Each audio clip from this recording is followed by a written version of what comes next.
if you're not going to rely on us as the currency of choice, then you are not going to be able to do business in the United States. You know what they're going to say? I love the dollar very much, every single one of them, because we are losing that. You know, China is trying to take that away from us.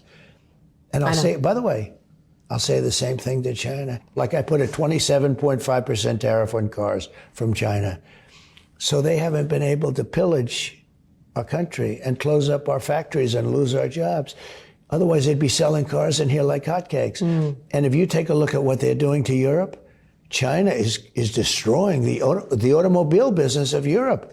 So I'm just trying to understand how you're going to pay for all of this no tax on stuff. And you said that there's a lot of fat in government growth. that you're going to save. No, I said, I gave you an answer, growth. We're going to grow at a level that you've never seen before. Okay. And we're going to have tremendous jobs, and we're going to have companies coming in left and right, and they're going to be building factories. They're going to take over empty hulks that are all over the place from companies that left. But you've also said that there's a lot of fat in government that you would want to slim down. Incredible fat. So what agencies would you want to shut down? Well, let me have you ask another person that, because I'm going to have Elon Musk. He is dying to do this.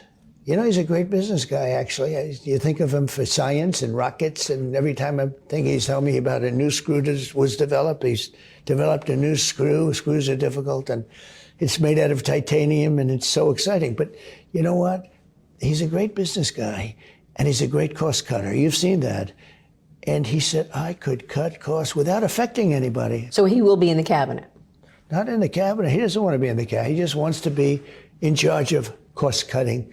We'll have a new position, Secretary of Cost Cutting, okay? Elon wants to do that. And we have incredible people. He's running a big business. You know, he can't just say, oh, I think I'll go into the cabinet. You know, other people can. He can't. But Elon's a little bit different in that sense. And besides that, I want him to send the rocket up to Mars. He said, he's made me a promise he'll get to Mars before the end of my administration, which will be long before, hopefully, China or Russia. I created a Space Force. First time that's been done since the Air Force. Air Force was the last. It was 81 years ago. And I did Space Force. And when Biden heard, oh, he laughed. He thought it was so funny. He didn't understand. And we tried to end it. And the military went down on him. You wouldn't believe it. It's now going to be one of our most important things. We were getting killed in space by China and by Russia. And now we're leading.